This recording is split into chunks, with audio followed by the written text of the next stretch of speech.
Mbele yenu mimi naitwa SSP Shaban Jumbe, mkuu wa polisi wilaya ya Karatu kwa sasa, lakini sisi jumuiya ya polisi kwa umoja wetu na ukaribu tuliokuwa nao katika shughuli zetu za kila siku za kijamii kati ya polisi na hospitali, tumeona ni busara na ni tija kwa kile kidogo ambacho kinaweza sisi tukakifikisha kwa matendo ya huruma kwa wagonjwa na wale watu wanaofika kupata huduma katika hospitali hii, basi na sisi tufanye chochote ili kuwashika mkono watu hitaji mbalimbali ambao wanafika katika hospitali hii, katika kituo hiki cha afya cha hapa WB Karatu.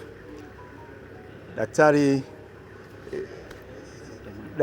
Michael, labda niseme sisi ni watumiaji wakubwa wa kituo chako, kwa maana kwamba wahanga wengi wa matukio wanafika hapa.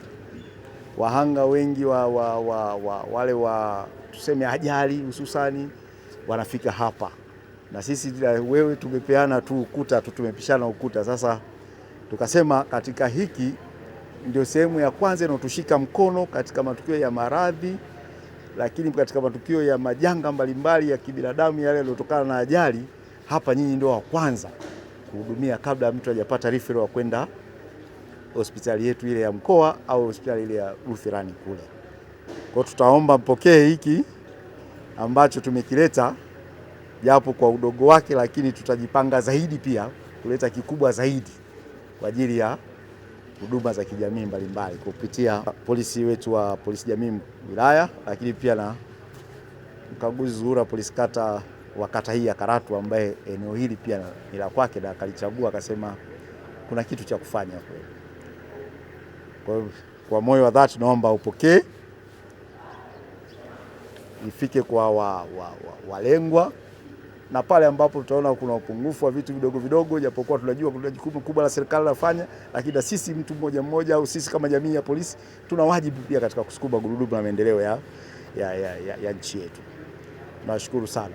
Dr. Michael Singai ni mganga mfawidhi kituo cha afya Karatu.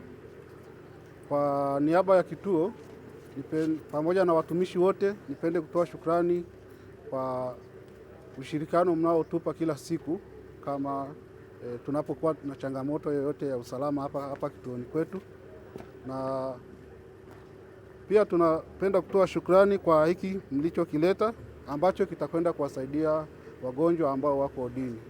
Kwa hiyo sisi tunasema Mungu awabariki mara 100 kwa chochote pale mlipotoa, basi Mungu awazidishie mara 100. Asante.